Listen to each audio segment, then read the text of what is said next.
Good afternoon, good afternoon, good afternoon. आज के online क्लासे আমরা আলোচনা করব কবি কেদারনাথ সিং এর মাতৃভাষা। যদিও এই মাতৃভাষা কবিতার অনুশীলনী আমাদের এই ক্লাস 7 এর কবিতার শেষে দেওয়া নেই। অনুশীলনী দেওয়া নেই মানে তোমরা ধরে নেবে এই কবিতা থেকে, এই অধ্যায় থেকে পরীক্ষায় প্রশ্ন আসার সম্ভাবনা নেই। তাও এই কবিতার উপরে একটা সংক্ষিপ্ত সামগ্রিক আলোচনা করে দেব, যাতে এই কবিতায় কি বলা হয়েছে, যেহেতু এই কবিতা আমাদের ক্লাস 7 এ অন্তর্ভুক্ত রয়েছে সিলেবাসে, তাই এই কবিতাতে কি বলা হয়েছে সেই বিষয়টা একটু আলোচনা করে দেব। তবে সম্ভাব্য এখান থেকে প্রশ্ন আসবে না, যদিও এটা পরে তোমাদের ডিটেলে বলে দেব।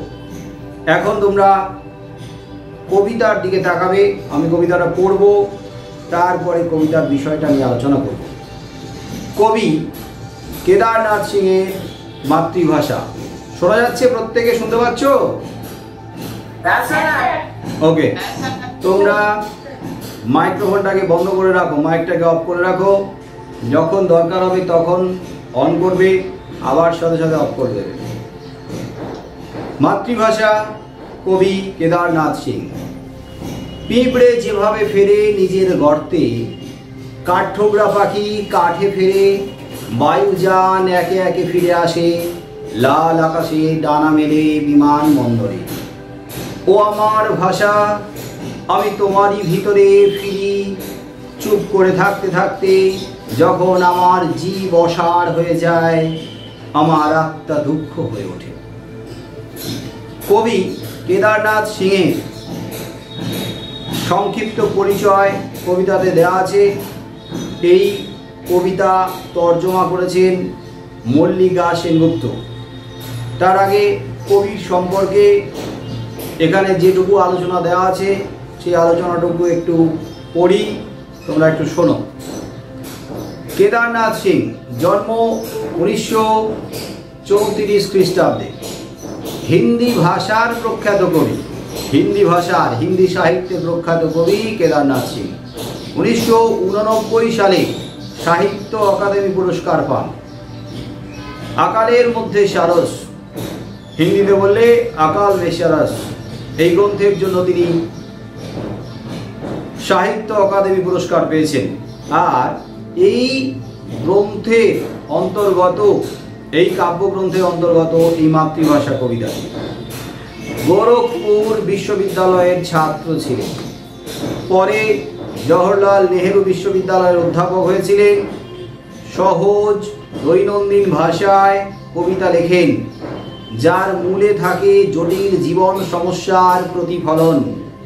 অর্থাৎ সহজ সরল ভাষায় তিনি কবিতা লিখেছেন, কিন্তু এই সহজ সরল ভাষায় কবিতা লিখলেও কবিতার যে বিষয়, সেই বিষয়গুলো হচ্ছে জীবনের সমস্যা, জীবনের জটিলতা, জীবনের কঠিন কঠোর বাস্তব, এবং সেই সমস্যাকে তিনি তুলে ধরেছেন তার কবিতায়।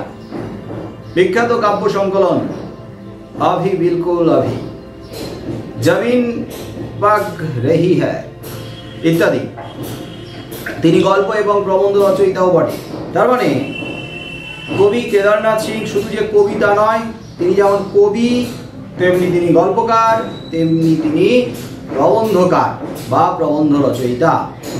তার হিন্দি ভাষায় লেখা কবিতাকে বাংলায় তর্জমা করেছেন, বাংলায় অনুবাদ করেছেন কবি মল্লিকা সেনগুপ্ত।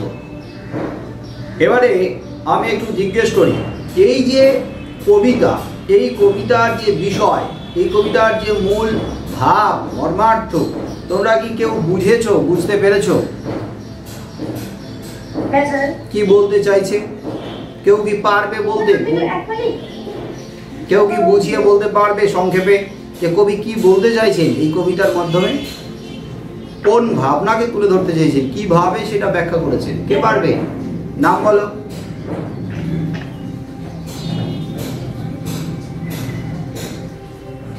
কেউ পারবে না। বিষয়টা বুঝে নাও একটু, যে কবি হিন্দি ভাষার কবি, হিন্দি সাহিত্যের কবি। তাহলে কবির মাতৃভাষা কি বলো? কবি কেদারনাথ সিং এর মাতৃভাষা কি? হিন্দি। তিনি তো হিন্দি ভাষা, হিন্দি সাহিত্যের কবি। তাহলে কবি কেদারনাথ সিং এর মাতৃভাষা কি? হিন্দি ভাষা, ওটাই তার মাতৃভাষা। আমাদের মাতৃভাষা কি? বাংলা।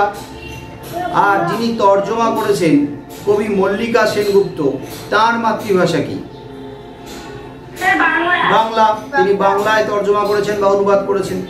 তার মানে এক একটা জাতি গোষ্ঠী এক একটা আলাদা আলাদা ভাষা রয়েছে, আর ভাষার মাধ্যমেই তো আমরা আমাদের অন্তরের কথা, আমাদের মনের ভাব খুব সহজে সুন্দরভাবে গুছিয়ে প্রকাশ করতে পারি। মাতৃভাষার মাধ্যমে আমরা পরস্পরের সঙ্গে ভাব বিনিময় করতে পারি, ভাবের আদান প্রদান করতে পারি। তাহলে মাতৃভাষাতে যত সাবলীলভাবে, স্বচ্ছন্দভাবে আমরা আমাদের মনের কথাগুলোকে, ভাবগুলোকে প্রকাশ করতে পারি, অন্য ভাষায় তত সহজ করে প্রকাশ করতে পারি না।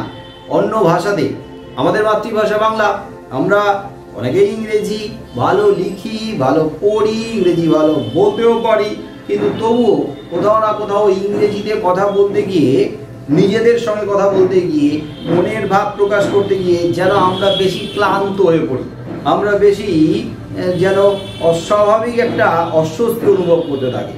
যেটাতে আমরা স্বস্তি অনুভব করি, যেটাতে আমরা আনন্দ অনুভব করি, যেটাতে আমরা স্বতঃস্ফূর্ততা অনুভব করি, স্বতঃস্ফূর্তভাবে আমরা কথা বলতে আনন্দ পাই, সেটা কিন্তু আমাদের মাতৃভাষা, মানে আমাদের বাংলা। তো আমাদের মাতৃভাষা বাংলাতে যেমনভাবে আমরা কথা বলে আনন্দ পাই, কথা বলে তৃপ্তি পাই, কথা বলে মজা পাই, কথা বলে যেমন আমাদের ভালো লাগে, তেমনি প্রত্যেকটা ভাষা গোষ্ঠীর যে মাতৃভাষা, সেই মাতৃভাষাতে কিন্তু তারা কথা বলে আনন্দ পায়।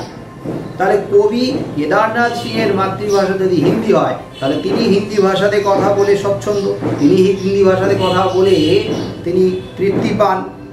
তো তিনি হিন্দি ভাষা সম্পর্কে কিন্তু লেখেননি, এই কবিতার মাধ্যমে তিনি কিন্তু যে কোনো ভাষা গোষ্ঠীর মানুষের মাতৃভাষা সম্পর্কে বলেছেন। তার মাতৃভাষা হিন্দি, সেই হিন্দি তার শিরায় উপশিরায়, সেই হিন্দিতে তিনি পারদর্শী, সাবলীল, দক্ষ।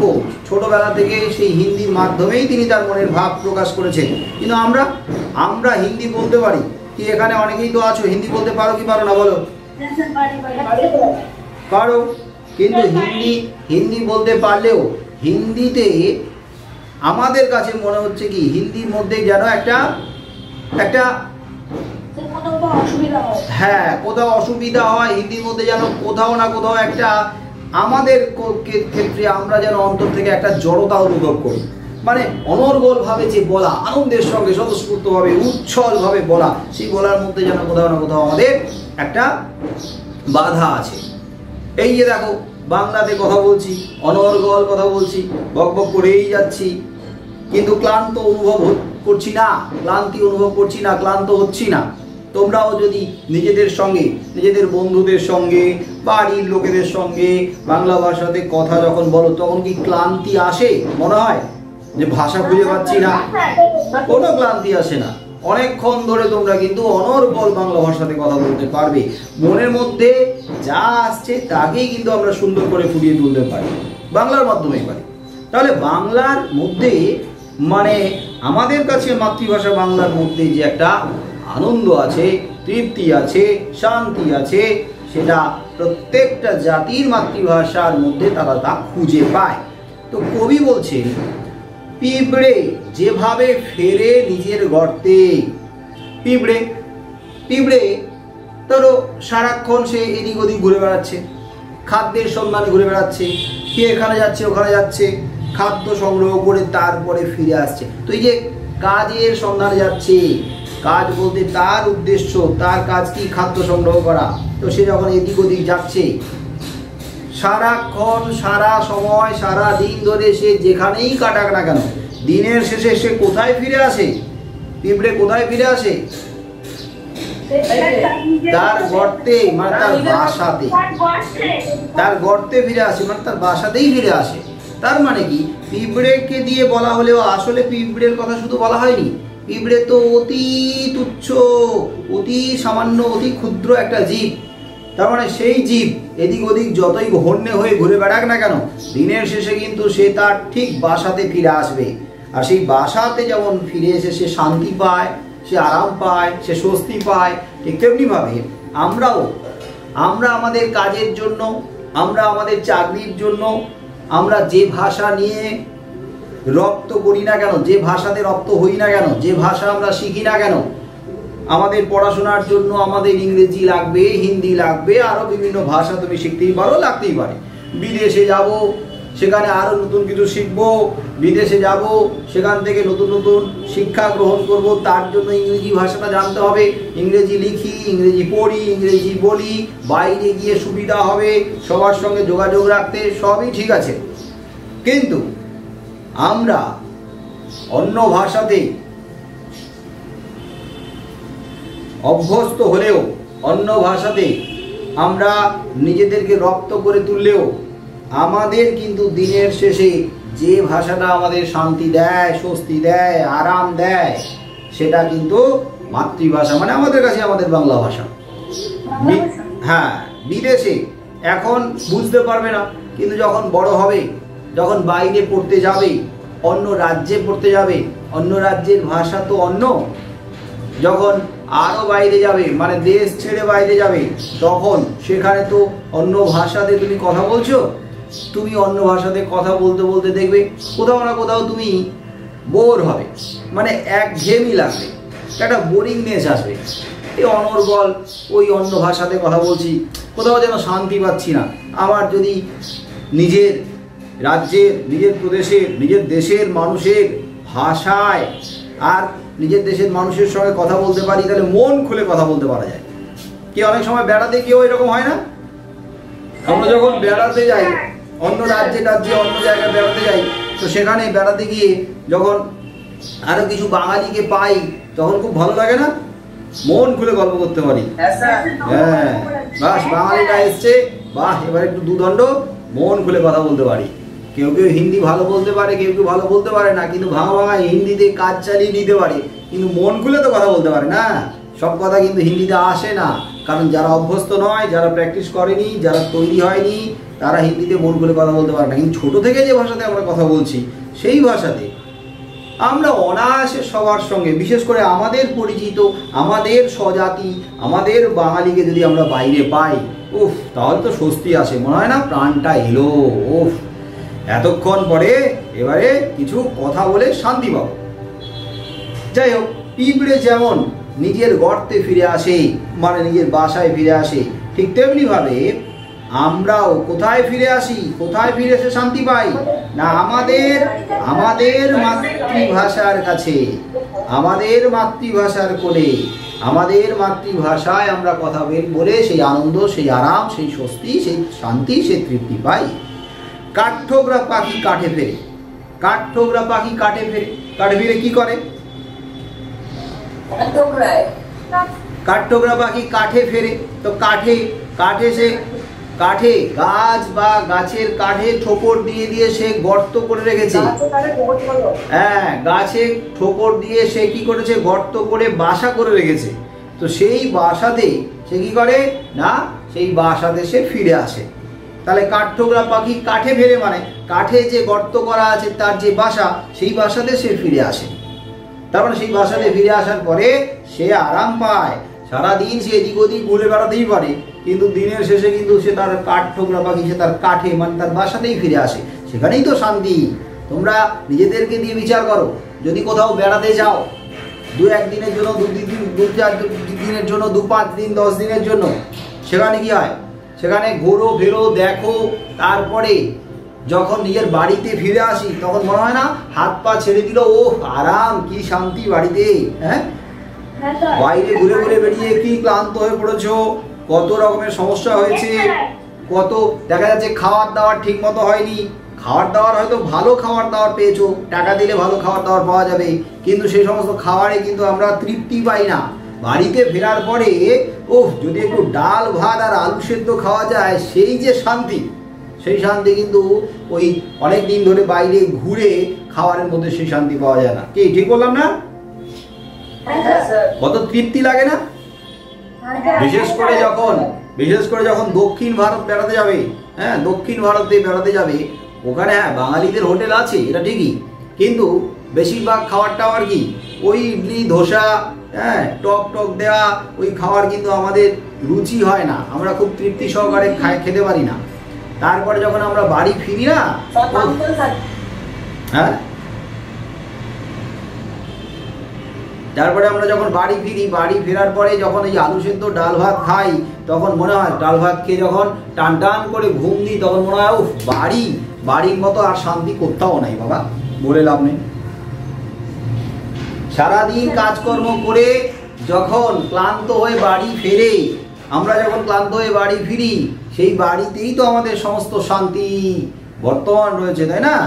বাবা মা আরো বাড়ির লোকজন সারাদিন ধরে এদিক ওদিক যাচ্ছে, কাজকর্ম করছে, তারপরে যখন দিনের শেষে বাড়ি ফিরে যখন একটা শান্তির ঘুম ঘুমায়, তখন মনে হয় না উফ জীবনটা এই বাড়ির জন্যই আরাম পেল, শান্তি পেল, স্বস্তি পেল। কি সুখ আছে বাড়িতে, সারাদিনের পরে বাড়ি না ফিরলে সুখ পাওয়া যায় না।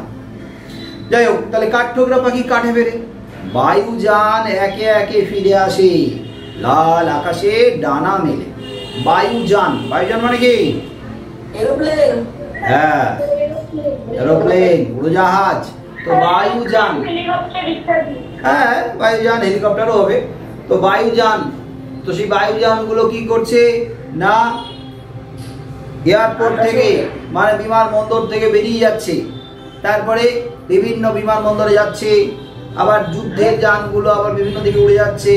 তারপরে দিনের শেষে তারা কি করে, তাদের বিমানবন্দরে এসে, তাদের এয়ারপোর্টে এসে তারা কিন্তু নামে। কখন নামে না, লাল আকাশের ডানা মেলে, যখন আকাশটা লাল হয়। আচ্ছা আকাশটা লাল হয় মানে কোন সময়ের কথা বলা হয়েছে?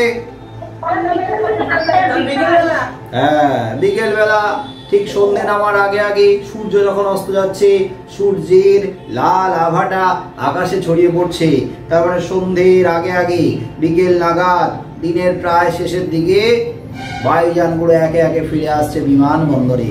বিমানবন্দরে নামার পরেই তো তারা যেন স্বস্তি পায়।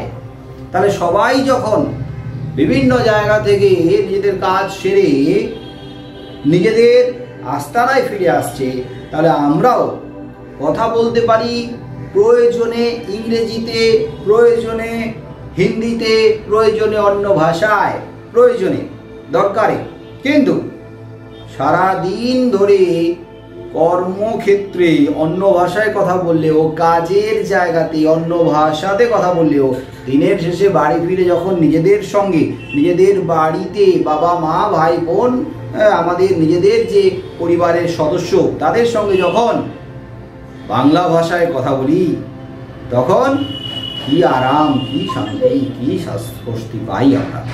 আচ্ছা আমাদের যারা বাংলা মাধ্যমের ছাত্রছাত্রী রয়েছে, তারা তো স্কুলে বাংলাতে কথা বলছে, লিখছে, পড়ছে, কিন্তু কিছু জন তো তোমরা আছো যারা ইংলিশ মিডিয়ামে পড়াশোনা করছো। হ্যাঁ বাংলা বোর্ডের ইংলিশ মিডিয়ামের তো কিছু স্টুডেন্ট আছো না?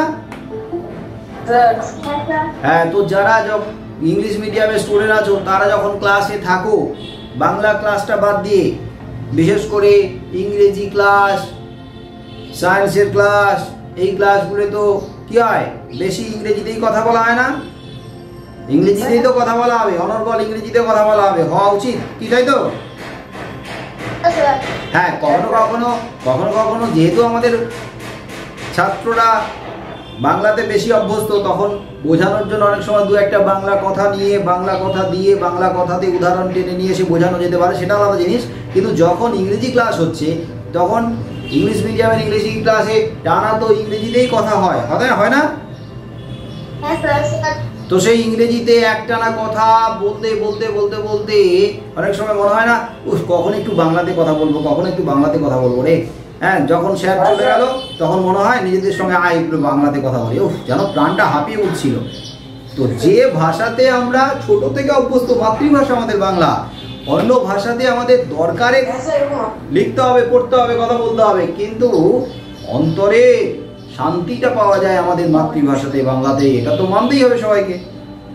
তাই কবি বলছেন, ও আমার ভাষা, আমি তোমারই ভিতরে ফিরি, তোমারই ভিতরে ফিরি। ভাষাও কি করে? ভাষাও অন্তরে ফেরে, অন্তরের মধ্যে, ভাষাও অন্তরের মধ্যে আলোড়িত করে। তোমার মধ্যেই ফিরি, ভাষাও অন্তরের মধ্যে ফেরে, ভাষাও মনের মধ্যে ফিরে আসে, মনের মধ্যে ঘুরপাক খায় মাতৃভাষা।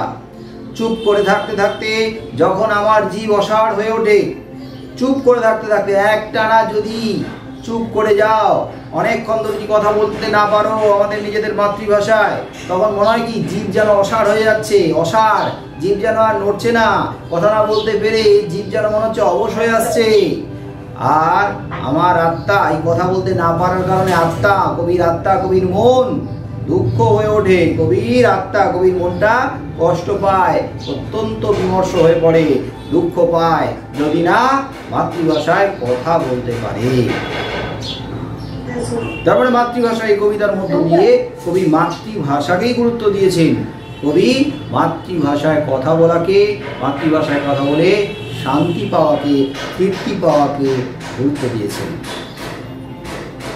তাহলে মাতৃভাষার মাধ্যমেই আমরা আমাদের পরিচিতিটাকে বজায় রাখবো, আমরা আমাদের পরিচয়টাকে সারা বিশ্বে ছড়িয়ে দেব, এবং আমরা বাঙালি, আমাদের মাতৃভাষা বাংলা, এটাই আমাদের পরিচয় হোক। সারা বিশ্বে বাঙালিকে চিনুক, মাতৃভাষার মাধ্যমে চিনুক, এবং সারা বিশ্বে যে বাঙালিকে মাতৃভাষার মাধ্যমে চেনে, তার একটা বড় ঐতিহাসিক তাৎপর্যপূর্ণ ঘটনা, ভাষা আন্দোলন ও ভাষা শহীদ দিবস। কত তারিখে?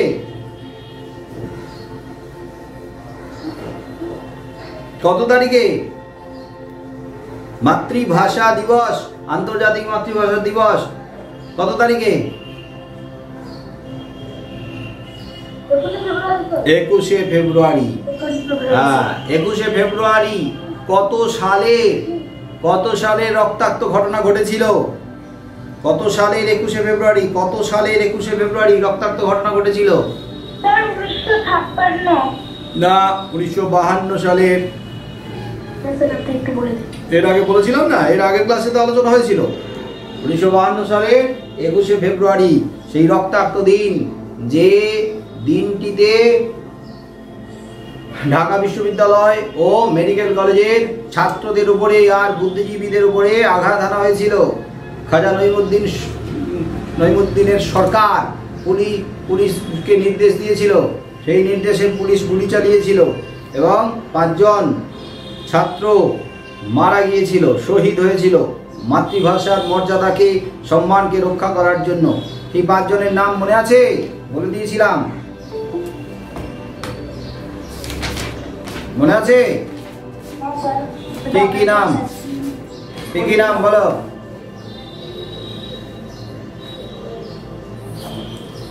আব্দুল সালাম, রফিক উদ্দিন, শফিউর রহমান, আব্দুল বরকত, আব্দুল জব্বার, রফিক উদ্দিন আহমেদ, এই 5 জন মারা গিয়েছিলেন, এই 5 জন শহীদ হয়েছিলেন। তো মাতৃভাষা, এই কবিতাটা বোঝা গেছে?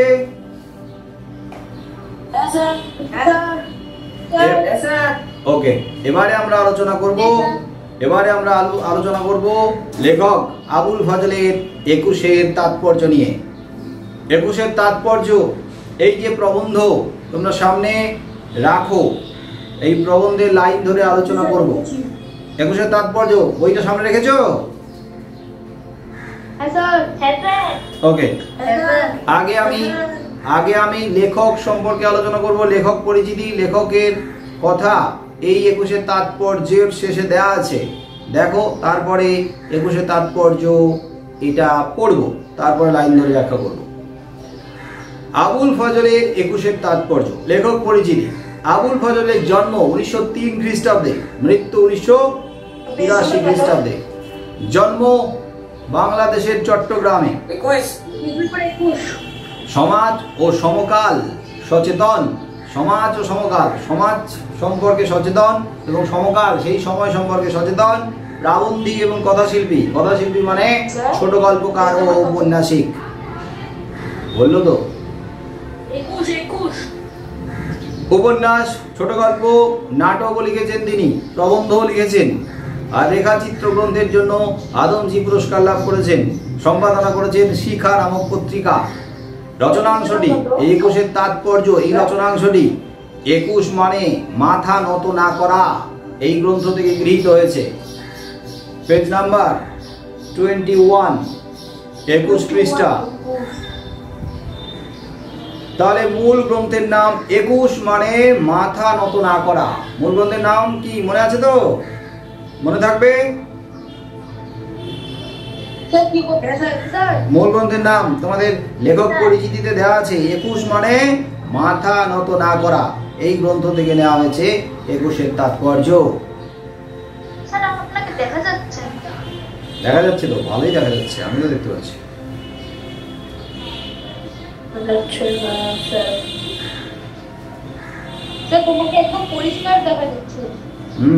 একদম পরিষ্কার দেখা যাচ্ছে। ক্যামেরা দারুণ পরিষ্কার।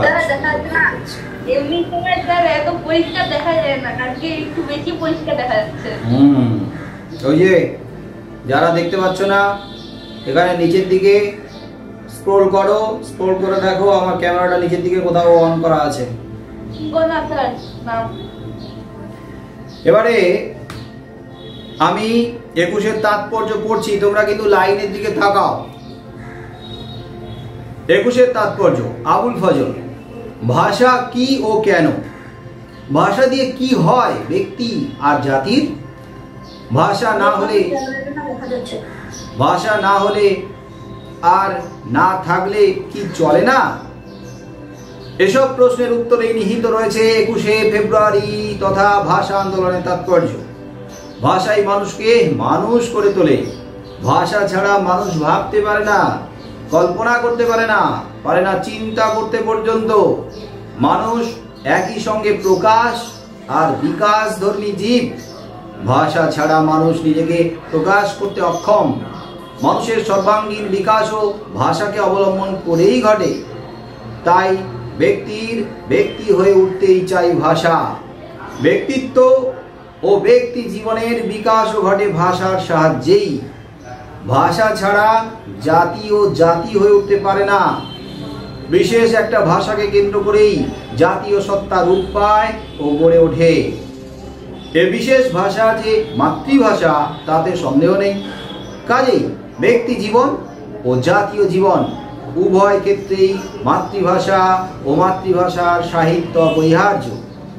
জাতির সাহিত্য, শিল্প, সভ্যতা, সংস্কৃতি সব কিছুরই প্রাণ হচ্ছে তার মাতৃভাষা ও মাতৃভাষার সাহিত্য। তাই মাতৃভাষার ইজ্জত আর অস্তিত্ব নিয়ে কোনো আপোষ চলে না।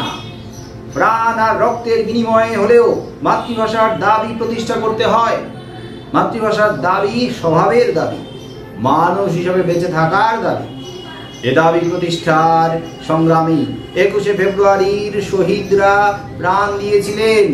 প্রাণ দিয়ে তারা শুধু আমাদের মাতৃভাষা বাংলাকেই বাঁচাননি, আমাদেরও বাঁচার পথ করে দিয়েছেন।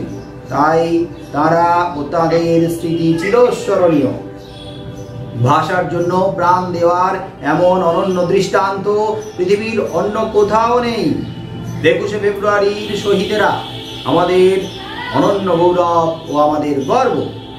21শে ফেব্রুয়ারির অশ্রুসিক্ত ইতিহাস প্রতি বছর ফিরে এসে আমাদের সে কথা স্মরণ করিয়ে দেয় মাতৃভাষার প্রতি আমাদের কর্তব্য ও দায়িত্ব। 21শে ফেব্রুয়ারিকে সার্থক করতে হলে 21শে ফেব্রুয়ারির এ তাৎপর্য বিষয়ে আমাদের সচেতন থাকতে হবে বছরের শুধু একদিন নয়, সারা বছর ধরে। তাহলে বছরের একদিন নয়, শুধু একদিন আমরা সচেতন হব তা নয়। একদিন সচেতন থাকলে হবে না। বলতো কোন দিনের কথা বলা হচ্ছে? কোন দিন একদিন সচেতন হই আমরা বেশি করে?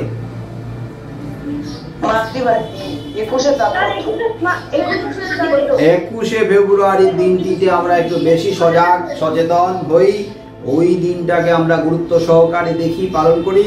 আর বাকি সময় বাকি দিনগুলোতে আমরা অতটা সচেতন নই। তাই কবি বলছেন, লেখক বলছেন, এত নির্দিষ্ট একটা তারিখে এতটা সচেতনতা শুধু নয়, ওই রকম সচেতনতা সারা বছর সমস্ত তারিখেই হওয়া উচিত। মাতৃভাষা সম্পর্কে সচেতন সজাগ এবং মাতৃভাষাকে গুরুত্ব দেওয়া উচিত সারা বছর ধরে। তো লাইন ধরে ব্যাখ্যা করছি, লাইনের দিকে তাকাও। 21শে ফেব্রুয়ারি আবুল ফজল, যে প্রথমেই এই প্রবন্ধে আলোচনা করা হয়েছে যে ভাষা কি, ভাষা কি ও কেন, এগুলো আমাদের জানতে হবে যে ভাষা কি এবং ভাষা দিয়ে কি হয় আমাদের ব্যক্তির, আমাদের জাতির, যেমন বাঙালি জাতি, এই জাতির ভাষা দিয়ে কি হয়, বা এক একটা জাতির কাছে এক একটা ভাষা ঠিক কী ধরনের তাৎপর্য পায়, গুরুত্ব পায়, ব্যক্তির কি লাভ হয়, ব্যক্তি ভাষা দিয়ে কি করে, একটা জাতি তার ভাষা দিয়ে কি করে, কি হয় জাতির ব্যক্তির, এগুলো নিয়ে ভাবতে হবে। ভাবতে হবে ভাষা না হলে আর না থাকলে কি চলে না, এটা নিয়ে ভাবতে হবে। আচ্ছা, ভাষা যদি না থাকতো তাহলে কি চলতো না? আমাদের মাতৃভাষা যদি না থাকতো তাহলে কি চলতো না? মাতৃভাষা না থাকলে কি অসুবিধা হতো, কি ক্ষতি হতো? তোমরা বলো তো, মাতৃভাষা না থাকলে কি চলতো? হ্যাঁ, মাতৃভাষা না থাকলে চলতোই না। এই সমস্ত প্রশ্নের উত্তরেই নিহিত রয়েছে, এই সমস্ত প্রশ্নের উত্তরের মধ্যে নিহিত রয়েছে, মানে উত্তরের মধ্যেই লুকিয়ে রয়েছে 21শে ফেব্রুয়ারি তথা ভাষা আন্দোলনের তাৎপর্য। তার মানে এই সমস্ত প্রশ্নের উত্তর পেতে, এই সমস্ত প্রশ্নের উত্তরগুলোকে প্রতিষ্ঠিত করতে, দাবিগুলোকে জোরালো করতে 21শে ফেব্রুয়ারি তারিখে ভাষা আন্দোলন করা হয়েছিল। তাহলে ভাষা আন্দোলনের যে তাৎপর্য এই সমস্ত প্রশ্নের উত্তরের মধ্যেই লুকিয়ে রয়েছে। ভাষাই মানুষকে মানুষ করে তোলে, কি ঠিক তো? ভাষাই তো আমাদেরকে মানুষ করে তোলে। ভাষার মাধ্যমে তো আমরা যেমন অনেক কিছু শিখি, জানি, বলি, তো আমরা মানুষের মতো মানুষ হয়ে উঠি, প্রকৃত মানুষ হয়ে উঠি এই ভাষার মাধ্যমে। আমাদের মধ্যে যে মনুষ্যত্বের জাগরণ, আমাদের মধ্যে যে বিবেকের জাগরণ, প্রকৃত মানুষ হয়ে ওঠা সবই কিন্তু ভাষার মাধ্যমে সম্ভব। ভাষা ছাড়া তো মানুষ ভাবতেই পারে না। আমরা কিন্তু মাতৃভাষা ছাড়া ভাবতেই পারি না, কল্পনাও করতে পারি না। তাহলে মাতৃভাষার মাধ্যমে আমরা কল্পনা করি, মাতৃভাষার মাধ্যমে আমরা ভাবি, মাতৃভাষার মাধ্যমে আমরা চিন্তা করি। তার মানে চিন্তাও করতে পারি না আমরা মাতৃভাষা ছাড়া। তুমি অন্য ভাষাতে গবেষণা করতে চাও, করো, কিন্তু তোমাকে ভাবতে হবে তোমার নিজের মাতৃভাষায়। ধরো কোনো একজন বিজ্ঞানী, তিনি ইংরেজি ভাষাতে অনেক আবিষ্কারের বই পড়ছেন, নিজে আবিষ্কারের জন্য গবেষণা করছেন, কিন্তু তাকে চিন্তা করতে হয় কোন ভাষায় বলো? মাতৃভাষায়। হ্যাঁ, নিজের ভাষায়। আমাদের ভাষা বাংলা, আমরা চিন্তা করব আমাদের ভাষায়, আমরা ভাববো আমাদের ভাষায়, কিন্তু যখন কাজ করব, কাজের জায়গাতে যদি না থাকে অন্য ভাষাতে কাজ করব, ঠিক আছে, কিন্তু চিন্তা ভাবনা সবই কিন্তু মাতৃভাষার মাধ্যমে হবে। কারণ মাতৃভাষার মাধ্যমে আমরা সব থেকে বেশি চিন্তা করতে পারি, ভাবতে পারি, কল্পনা করতে পারি। মাতৃভাষার মাধ্যমে আমাদের মনের জগৎটা প্রসারিত হতে পারে। মানুষ একই সঙ্গে প্রকাশ আর বিকাশ ধর্মী জীব। মানুষের মধ্যে দুটো বৈশিষ্ট্য দেখা যাচ্ছে। একই সঙ্গে মানুষ প্রকাশ ধর্মী জীব। প্রকাশ ধর্মী মানে মানুষ নিজেকে প্রকাশ করতে ভালোবাসে, নিজেকে তুলে ধরতে ভালোবাসে, নিজের কথাকে ব্যক্ত করতে ভালোবাসে। আর বিকাশ ধর্মী জীব অর্থাৎ নিজেকে বিকশিত করতে, ছড়িয়ে দিতে ভালোবাসে। আর সেই নিজেকে প্রকাশ করা আর বিকশিত করা, ছড়িয়ে দেওয়ার জন্য একটা ভালো মাধ্যম, সেটা হলো মাতৃভাষা। সেটা ছাড়া সম্ভব না। ভাষা ছাড়া মানুষ নিজেকে প্রকাশ করতে অক্ষম। আমি সুন্দরভাবে নিজেকে প্রকাশ করতে চাই, আমার মনের মধ্যে যা আছে আমি সুন্দর করে তুলে ধরতে চাই, সেই প্রকাশ করতে গেলে ভাষা লাগবে, মাতৃভাষা। মাতৃভাষা ছাড়া প্রকাশ করতে অক্ষম। মানুষের সর্বাঙ্গীন বিকাশও ভাষাকে অবলম্বন করেই ঘটে। মানুষের সর্বাঙ্গীন বিকাশ অর্থাৎ পূর্ণ বিকাশ, পরিপূর্ণভাবে মানুষ নিজেকে বিকশিত করতে গেলে তার দরকার তার মাতৃভাষা। তাই ব্যক্তির ব্যক্তি হয়ে উঠতেই চাই ভাষা। ব্যক্তি মানে মানুষ যদি প্রকৃত ব্যক্তি হয়ে উঠতে চায়, প্রকৃত ব্যক্তিত্বময় মানুষ হয়ে উঠতে চায়, প্রকৃত মানুষ হয়ে উঠতে চায়, মানুষের মতো মানুষ হয়ে উঠতে চায়, তাই তার ভাষাই কাজে লাগে। ভাষা ছাড়া হয়ে ওঠা সম্ভব নয়, ব্যক্তি হয়ে ওঠা সম্ভব নয়। তার ব্যক্তিত্ব, ইংরেজিতে বলে পার্সোনালিটি। কারোর ব্যক্তিত্ব, পার্সোনালিটি, কারো ব্যক্তির জীবনের বিকাশ সবই ঘটে ভাষার মাধ্যমে, ভাষার সাহায্যে।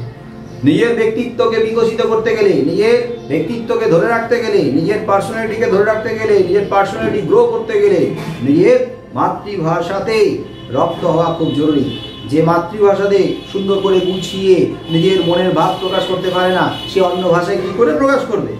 সম্ভবই না। তাই ভাষা ছাড়া জাতিও জাতি হয়ে উঠতে পারে না। তার মানে ভাষা ছাড়া যেমন একজন ব্যক্তি ব্যক্তি হয়ে উঠতে পারে না, ভাষা ছাড়া যেমন একজন ব্যক্তির ব্যক্তিত্বের বিকাশ করতে পারে না, তেমনি একটা জাতি তার মাতৃভাষা ছাড়া সেই জাতি জাতি হয়ে উঠতে পারে না। একটা জাতির তাহলে পরিচয় তার মাতৃভাষা। আমরা বাঙালি, আমাদের পরিচয় অনেকগুলো পরিচয়ের জন্য আমাদের বৈশিষ্ট্য আছে। তার মধ্যে একটা প্রধান বৈশিষ্ট্য হলো আমাদের মাতৃভাষা। বিশেষ করে বিশেষ একটা ভাষাকে কেন্দ্র করে আমাদের জাতীয় সত্তা, আমাদের যে জাতির সত্তা, সেই সত্তাটা রূপ পায় এবং গড়ে ওঠে।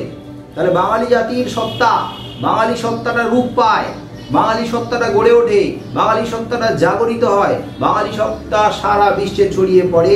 সেটা হচ্ছে একটা ভাষাকে কেন্দ্র করে। তাহলে একটা বিশেষ ভাষাকে কেন্দ্র করে একটা জাতীয় সত্তা যেমন রূপ পায়, তেমনি আমাদের জাতির সত্তাটা রূপ পায় কোন ভাষাকে কেন্দ্র করে? বলো। বাংলা। বাংলা।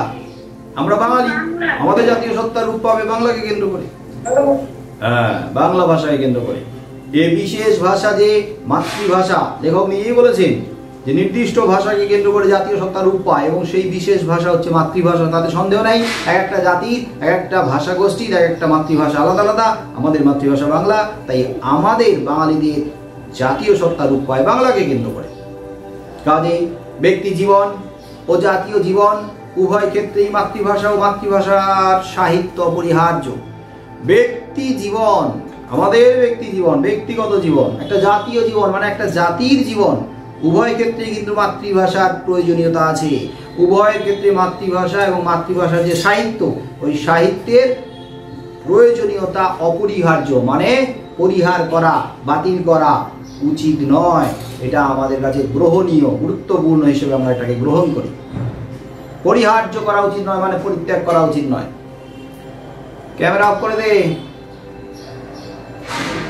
মাইক অফ করে দে। তাই মাতৃভাষার ইজ্জত মানে সম্মান ও অস্তিত্ব, মানে মাতৃভাষাকে কেউ যদি আঘাত করতে চায়, মাতৃভাষাকে যদি কেউ বিনষ্ট করতে চায়, নষ্ট করতে চায়, মাতৃভাষার সম্মান নষ্ট করতে চায়, মাতৃভাষাকে যদি কেউ একেবারে শেষ করে দিতে চায়, তাহলে কিন্তু তার সঙ্গে আপোষ করা চলে না। আমরা কিন্তু কোনো অ্যাডজাস্ট করব না, আমরা কিন্তু সমঝোতায় আসবো না। বলো, আমাদের মাতৃভাষার উপরে কেউ যদি আঘাত হানে, তাহলে আমরা কি আপোষ করব? আমরা কি মেনে নেব? না, কখনো না, কখনো না। আমরা ইংরেজি পড়বো, আমরা হিন্দিও পড়বো, আমরা আরো বিভিন্ন প্রদেশের বিভিন্ন রাজ্যের রাষ্ট্রের ভাষা পড়বো, শিখবো, সেটা ঠিক আছে, কিন্তু তার মানে এই নয় আমরা আমাদের মাতৃভাষাকে ভুলে যাবো। এটা কখনো হতে পারে না। আর যারা আমাদের মাতৃভাষার উপরে আঘাত হানতে আসবে, তাদেরকে আমরা আটকাবো, প্রতিহত করব, পাল্টা আঘাত করব আমরা। যেমন এই মাতৃভাষার প্রতিষ্ঠার, সম্মান প্রতিষ্ঠার, মর্যাদা প্রতিষ্ঠার দাবিতে ভাষা আন্দোলন হয়েছিল। মাতৃভাষার দাবি প্রতিষ্ঠা করতে গেলে যদি রক্তের বিনিময়ে প্রতিষ্ঠা করতে হয় তাও করব। প্রাণ আর রক্তের বিনিময় হলেও মাতৃভাষার দাবিকে প্রতিষ্ঠা করতে হবে। এবং প্রাণের বিনিময়ে, রক্তের বিনিময়ে মাতৃভাষার সম্মান, মাতৃভাষার মর্যাদাকে প্রতিষ্ঠিত করার যে দাবি, সেই দাবি কিন্তু করা হয়েছিল। মাতৃভাষার দাবি স্বভাবের দাবি, মাতৃভাষার দাবি স্বভাবের দাবি, স্বভাব আমাদের অন্তরের দাবি, মানুষ হিসেবে বেঁচে থাকার দাবি। মানুষ হিসেবে আমরা বেঁচে থাকতে চাই সম্মানের সঙ্গে মাথা উঁচু করে, এবং সেটা হচ্ছে মাতৃভাষাকে আমাদের সাথে সাথে আমাদের মনের আসনে জায়গা দেব। আর এই দাবি প্রতিষ্ঠার জন্য সংগ্রাম করা হয়েছিল, লড়াই করা হয়েছিল। এই দাবি প্রতিষ্ঠার সংগ্রামেই 21শে ফেব্রুয়ারির শহীদেরা প্রাণ দিয়েছিলেন। একটু আগে অনেকবার আলোচনা করা হলো। এই যে মাতৃভাষার মর্যাদার দাবি, সম্মানের দাবি, তার অস্তিত্ব রক্ষার দাবি প্রতিষ্ঠা করার জন্য শহীদ হয়েছিলেন কয়েকজন তরুণ বাঙালি প্রাণ।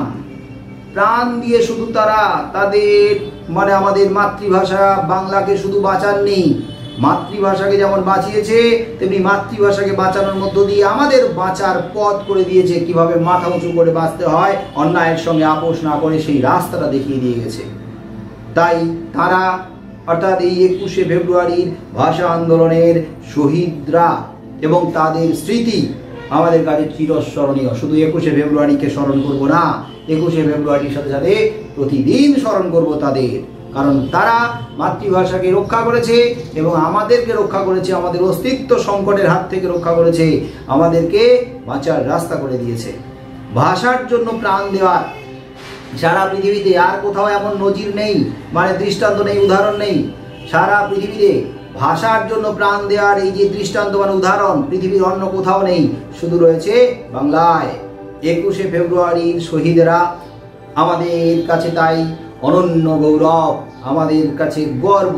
তারা আমাদের গর্ব, তারা আমাদের গৌরব, তারা আমাদের অহংকার। 21শে ফেব্রুয়ারির অশ্রুসিক্ত ইতিহাস প্রতি বছর ফিরে এসে আমাদের এই কথা স্মরণ করিয়ে দেয়। 21শে ফেব্রুয়ারির ইতিহাস বিশেষ করে 21শে ফেব্রুয়ারিতে ফিরে ফিরে আসে। ওই দিন সারা বাংলায় এই যে এখন পশ্চিমবঙ্গ এবং পূর্ববঙ্গ মানে বাংলাদেশ এছাড়া যেখানে যেখানে বাঙালিরা রয়েছে, শুধু দেশে নয় দেশে বিদেশে যত বাঙালিরা রয়েছে, 21শে ফেব্রুয়ারি দিনটাকে উদযাপন করি আমরা এবং উদযাপন করি এই অশ্রুসিক্ত ইতিহাসকে স্মরণও করি। কে এই ইতিহাসের সঙ্গে অশ্রু মানে চোখের জল জড়িয়ে রয়েছে না?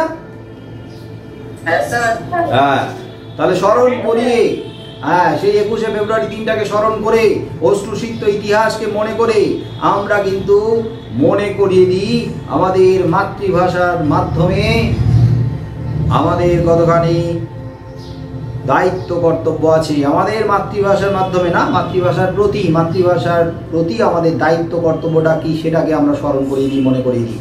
21শে ফেব্রুয়ারিকে সার্থক করতে হলে 21শে ফেব্রুয়ারির এই তাৎপর্য বিষয়ে 21শে ফেব্রুয়ারি দিনটা সার্থক হবে শুধু 21শে ফেব্রুয়ারি দিনে যদি উদযাপন করি, স্মরণ করি তা নয়। 21শে ফেব্রুয়ারির দিনটার মতোই সারা বছর যদি আমরা সজাগ থাকি, সচেতন থাকি, সারা বছর ধরে যদি 21শে ফেব্রুয়ারির মতো দিনটাকে পালন করতে পারি, বছরের একদিন নয় বছরের প্রতিদিনই যদি পালন করতে পারি, অন্তরে যদি মাতৃভাষাকে রক্ষা করার জন্য যারা প্রাণ দিয়েছে তাদেরকে স্মরণ করতে পারি, তাহলে 21শে ফেব্রুয়ারির দিনটা হবে আমাদের কাছে অত্যন্ত তাৎপর্যপূর্ণ এবং সার্থক। কি বোঝা গেল?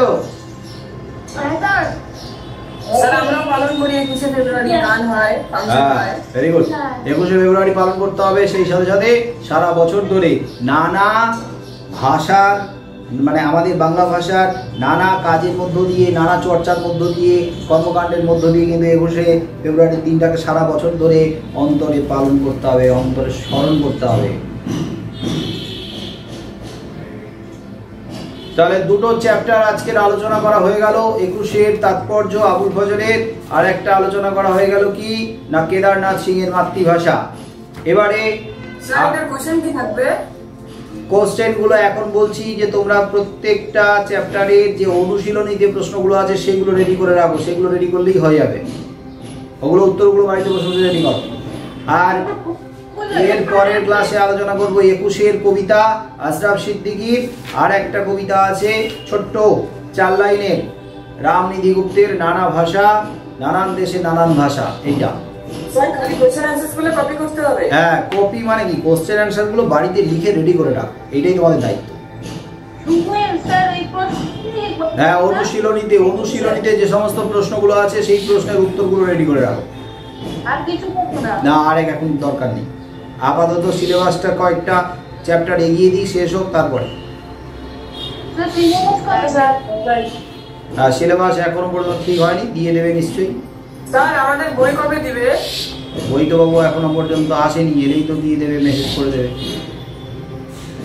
ঠিক আছে, আজকের এই পর্যন্ত থাকবে, সবাইকে tata. Okay sir, tata, by.